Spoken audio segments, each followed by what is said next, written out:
Hello guys, welcome back to my channel.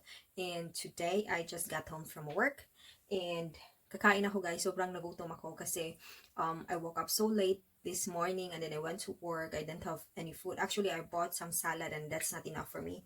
So I just got home. It's 8 in the evening right now at nagluto ako nito ng madali ang luto. Tuyo. Pero matamis siya, parang Tocino yung lasa. Tocinong tuyo, I don't know. And then I got this too.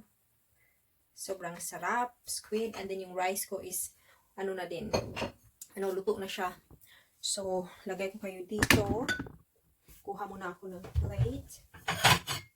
Uy, ito. Uy, so, yeah. Sobrang ang gutom ko kasi sobrang busy sa shop kanina. And, yeah, sobrang busy guys. And hindi naman, pala ngayon? Anong date ba ngayon? Hindi ko alam. But anyway, today is Friday. And sobrang busy. Sobrang daming namimili ng damit. Like in the whole day, sa shop namin open yung dalawang cashier. So, walang tigil yung line. So, sobrang busy. Tapos, syempre, pag madaming tao, yung shop, may mga damit na nasa floor, ganyan. So, kailangan ding maglinis. Hindi nga siya nalinis lahat. So, ngayon gusto ko talagang kumain ng Pinoy food kasi sobrang naging busy yung day ko. And, asa na ba yung, Tapos, binilhan ako ni Martin ito, I think, a month ago. I don't know. Ito, pinakulat. Sobrang sarap niya, guys.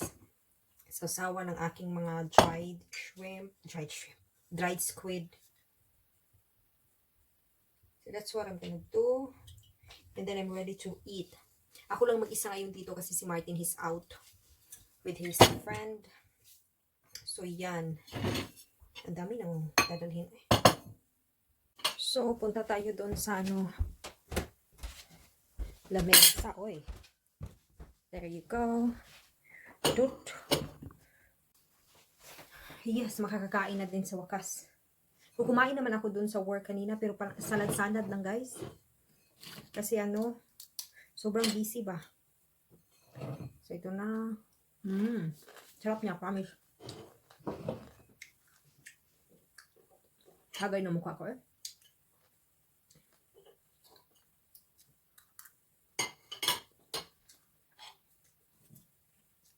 So doon sa guys, dito sa Denmark, of course may corona pa din.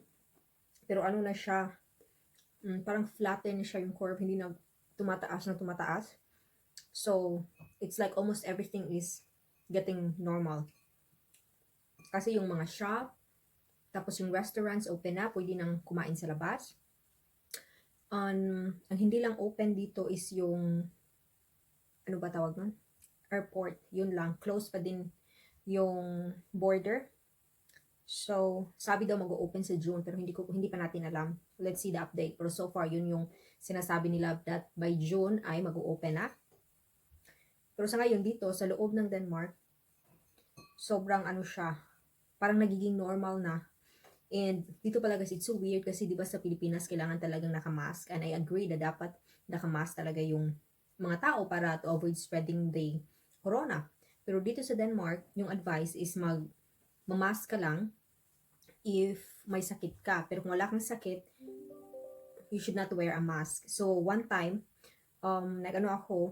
pumunta kami sa supermarket, nakamask kami, yung mga tao talaga parang sobrang ang layo sa amin kasi automatic na pag nakamask ka, they're thinking na you're sick. Parang i-priority yung mask sa mga may sakit at yung mga nagtatrabaho sa hospital. Pero yung normal people here, walang mask guys. Pero ang daming alcohol, hands disinfectant, mga ganun. Sa shop namin ang dami. Tigas na niya. Pero masarap siya.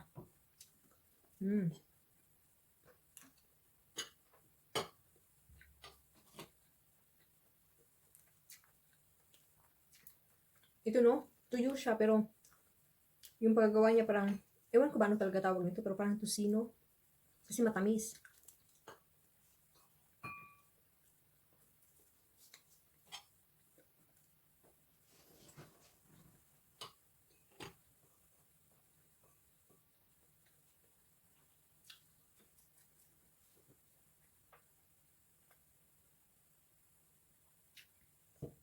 Daming mga ano dito mga ganito.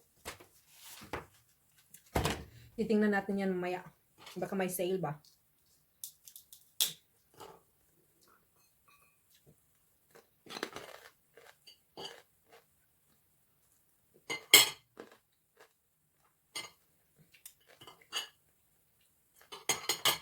Grabe, nakakapagod.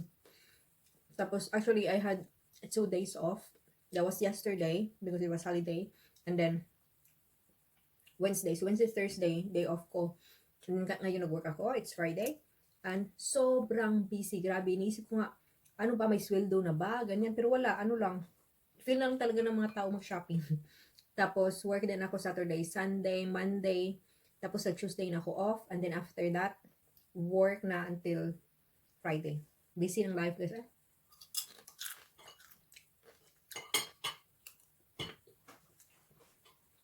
Pero I'm happy. Kasi may trabaho ako.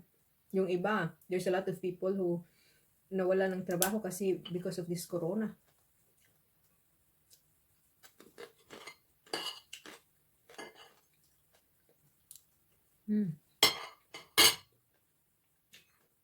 Paborito ko talaga tong dried squid.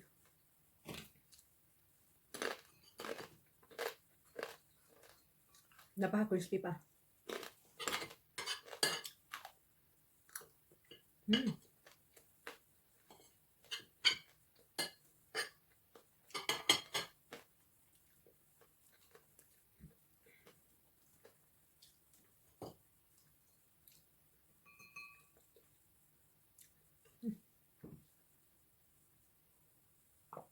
Tapos guys, yung ano pala namin yung project namin na garden house.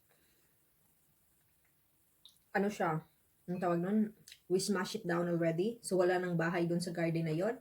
And now, may video ako nun pero later ko pa ma-upload yun. And so, after that, the next plan would be to build a house. But it's like a tiny house, you know?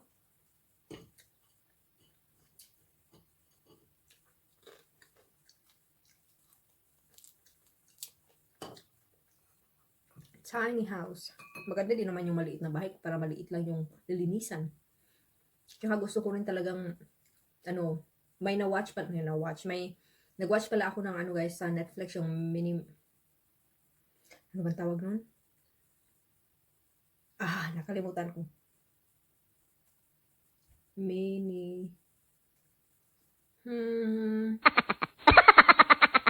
Nakalimutan ko yung title pero parang dalawang lalaki sila tapos they choose to live very simple. Minimalism. Tapos gusto kong i-apply yung ganun. Gusto kong maging ganun din. Kasi na-realize ko we don't really need material things that much. You know, of course, marami tayong mga gusto-gusto pero hindi naman talaga natin kailangan yon. What's more important for me now, sana learn ko dito sa pandemic na to, is it's really, really important to have savings for emergency. And as much as possible, mag-save because we don't know the future. Diba? Instead of buying so much material things, and then at the end of the day, nga. So yun yung realization ko, that focus on saving and less on buying. Pero for me kasi parang napakadaling mag-spend ng money. I mean, mag-shopping kasi nga I work in a shopping store. Nasa shopping mall ako, so everything is available. Alam mo yun, so easy na, gusto ko to, bilhin ko yan. Pero yun talaga yung realization ko na focus on saving talaga. Focus on saving and focus on, experience, not material things.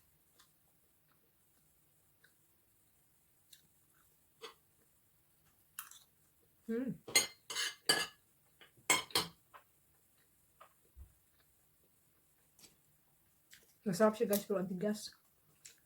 I mean, ito matigas siya. Ano bang tawag nun sa taga? Hunit siya guys, sa Bisaya ba? Hunit, parang, pero ito crispy.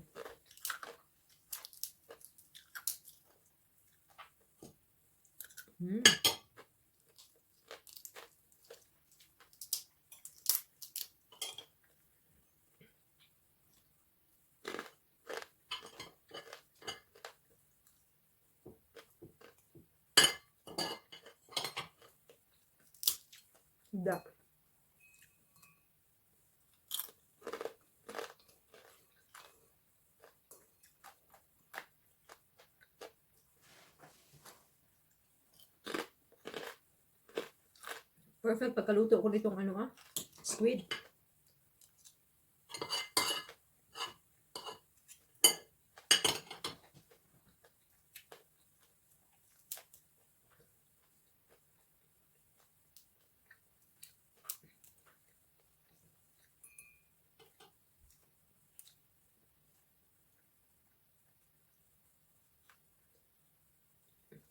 Ilan na ba to? 10 minutes?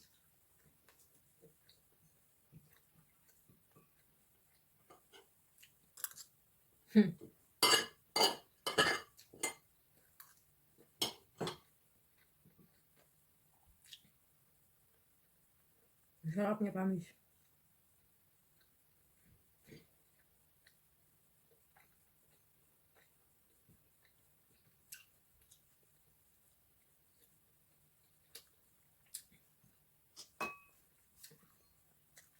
Wala ng rice, guys. Kain pa ba ako?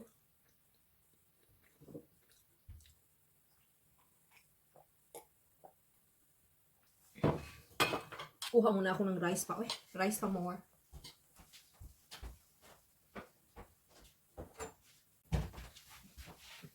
Ito na, second batch.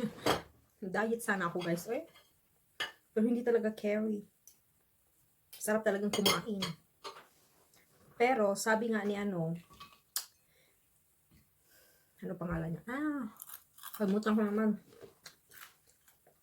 Sabi nga ni Ellen Adarna, na pag nag-exercise ka, and you're regretting it the next day, ibig sabihin nun, dapat tanggapin mo na lang na forever hindi ka fit. Para you'll be easy to yourself na. Siguro yun lang yung gagawin ko. Hirap naman kasi, It takes so much discipline to exercise and diet. So, try natin yan bukas. And then, pabukas na naman, o bukas na ulit.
Ang sarap, grabe, Murag lechon sa kalami.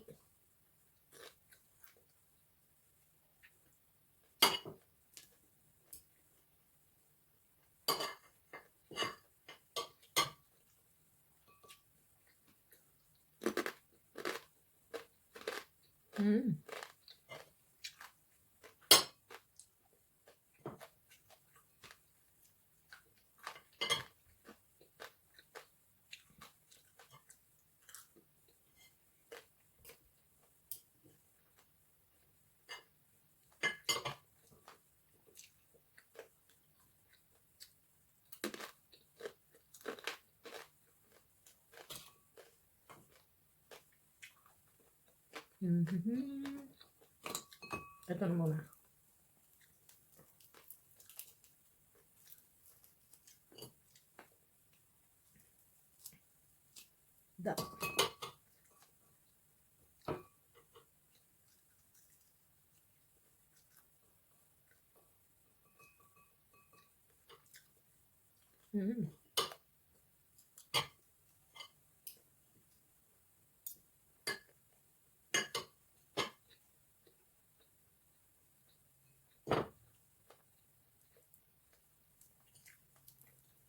Wala nang usapan, kainan na lang. Ang sarap niya, gabi.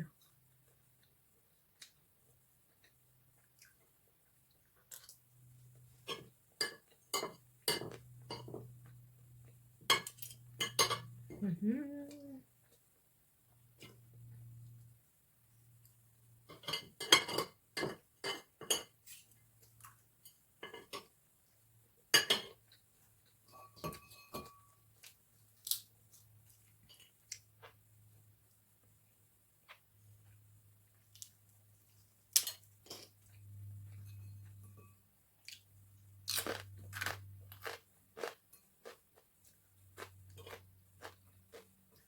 Ang sarap nito ah. Parang ano, chicharon. Sobrang crispy.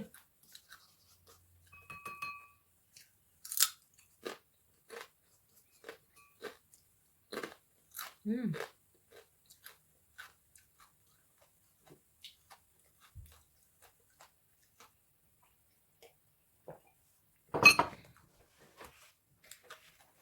Da. Busog.